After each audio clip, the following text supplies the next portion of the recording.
दोस्तों, मैं आज आपके लिए एक संस्मरण लेकर आया हूँ।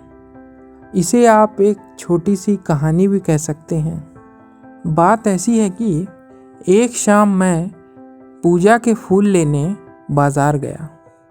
अक्सर 2-3 दिनों में चले जाया करता हूँ। मैं हमेशा एक ही दुकान से फूल लेता हूँ क्योंकि वहाँ अलग अलग प्रकार के फूल वाजिब कीमत में मिल जाते हैं। उस दिन भी मैंने ऐसा ही किया। उस दुकान से कुछ फूल लिए, कुछ छोटे मोटे सामान लेने के लिए आगे बढ़ गया।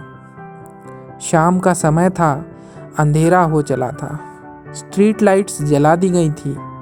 थोड़ा ही आगे बढ़ा था कि मेरी नज़र एक फूल बेचती हुई बुजुर्ग महिला पर पड़ी।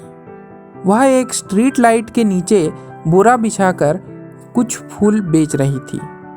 उसके पास बहुत थोड़े से ही फूल थे। प्लास्टिक की छोटी थैलियों में फूल भरकर उसने सामने रख दिए थे। कुल 4-5 ही थैलियां नजर आ रही थी। वैसे तो मैंने फूल खरीद लिए थे, पर मुझे उस महिला पर दया आ गई। मैंने सोचा इस महिला से एक थैली फूल खरीदकर उसका कुछ भला कर दिया जाए। मैं उसके पास पहुंचा और उससे पूछा, अम्मा, ये फूल कैसे दिए? उसने कहा, 10 रुपए की एक थैली है। मैंने कहा, ठीक है, एक थैली दे दो। यह कहकर मैंने 10 रुपए निकाले और उसे दे दिए। मेरे मन में यह संतोष था कि कम से कम आज किसी गरीब की कोई मदद की है। मुझे नहीं पता था कि 10 रुपए में इतनी ताकत होती है कि वो उन हज़ारों रुपयों से ज़्यादा प्रभाव मेरे मन में डाल सकता है जो बैंक में यूं ही पड़े हुए हैं।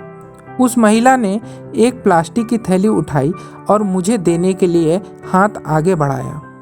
अचानक वो रुकी। उसने जो थैली मुझे देने के लिए उठाई थी उसे खोला और कुछ फूल दूसरी थैली से निकालकर उस थैली में डाल दिए और वो थैली मुझे दे दी।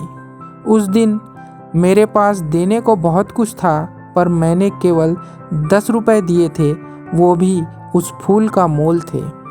उसके पास देने को बहुत कम था, पर उसमें से भी कुछ फूल मुझे देकर मेरे छोटे होने का मुझे एहसास कराया था। उस दिन मैं गरीब था क्योंकि मुफ्त के फूल मुझे मिले थे। वो अमीर थी क्योंकि उसके पास देने को अधिक था।